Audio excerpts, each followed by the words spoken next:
Hello friends and welcome to the Southern Mountain Kitchen. Today we're going to make a blueberry cobbler.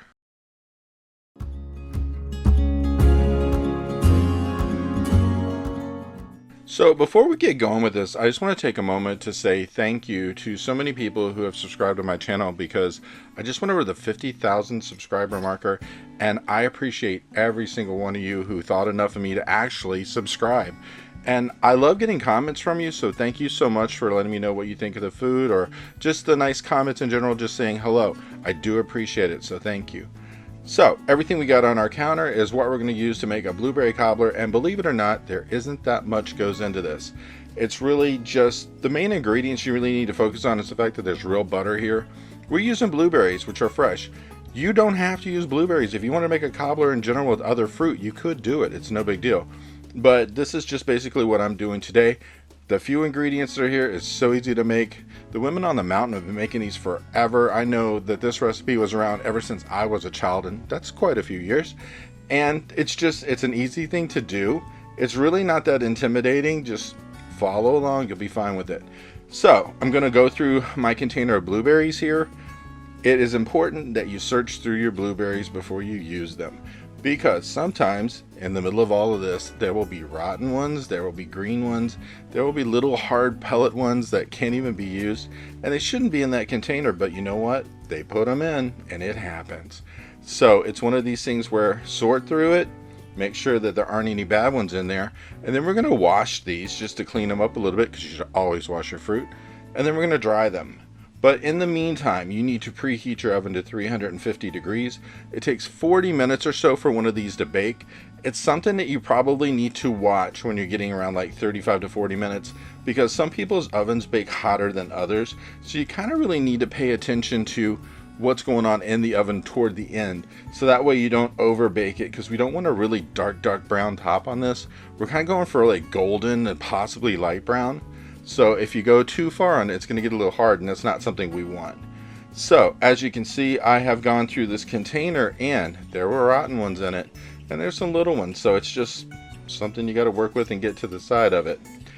But as I said, once we go through all of the rest of these, it's just a matter of washing them up and getting them ready. Now, if you were wanting to use a different fruit, basically what you need is at least about a cup and a half of whatever fruit you're using. So I've done videos before where I did like peach cobbler.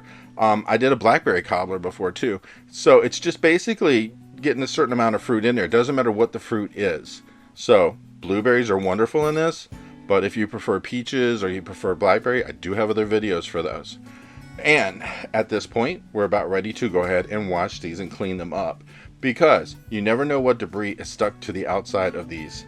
So once they're done washed, take a paper towel, put it over top of your bowl, shake it around a little bit. We're just trying to get a lot of the extra liquid off the outside of it.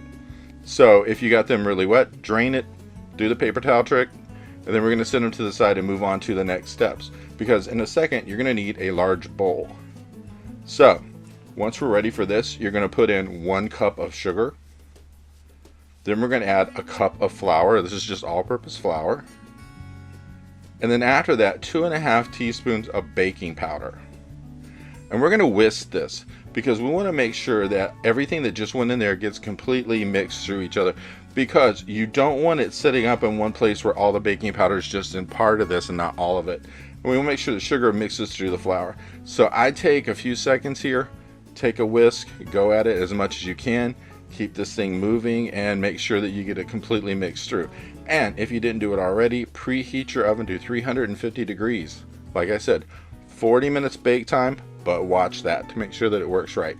Now, once we've gotten this all whisked up, we're going to add in 3/4 of a cup of milk. And this is like whole milk. So, you know, you can use other if you want to, but that's what it kind of calls for in the recipe. And, you know, like I said, the old ladies were using this forever. So if it ain't broke, don't fix it. And go ahead and stir this until you get it to a point where you've gone through the sides, the bottom of your bowl, and got everything really mixed in.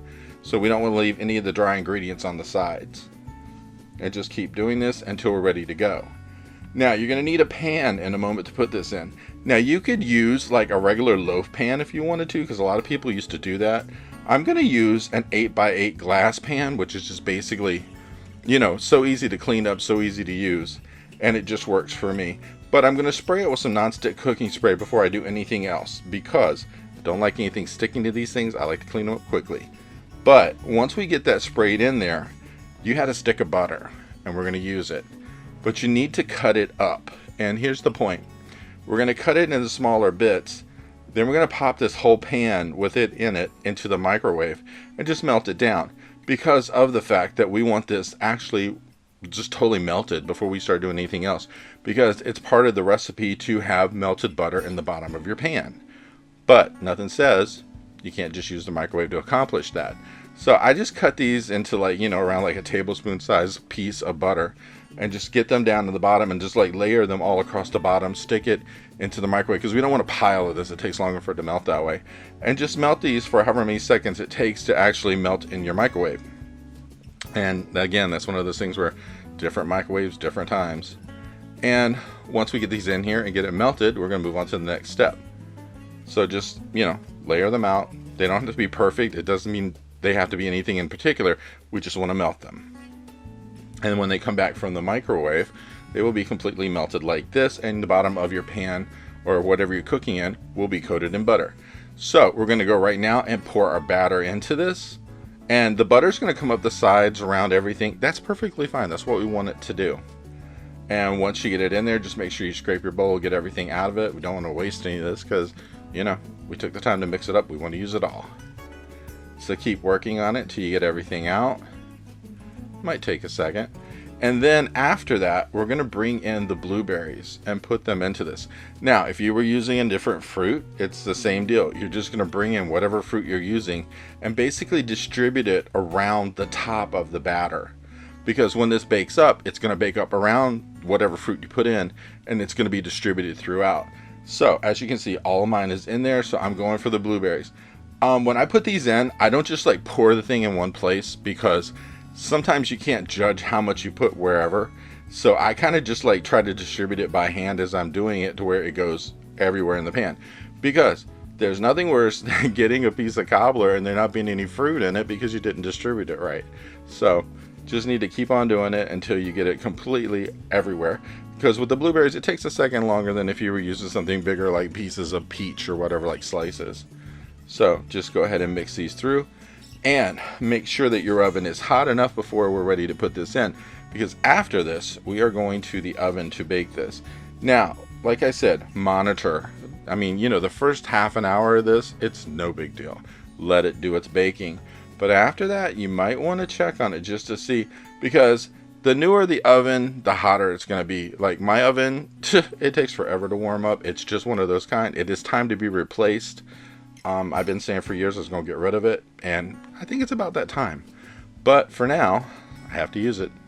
So go ahead and make sure when you're putting these in, if you're using the blueberries, go all the way to the edge of the container you're baking in, just to make sure that they actually go to the wall. So that way when it bakes up, it's pretty even.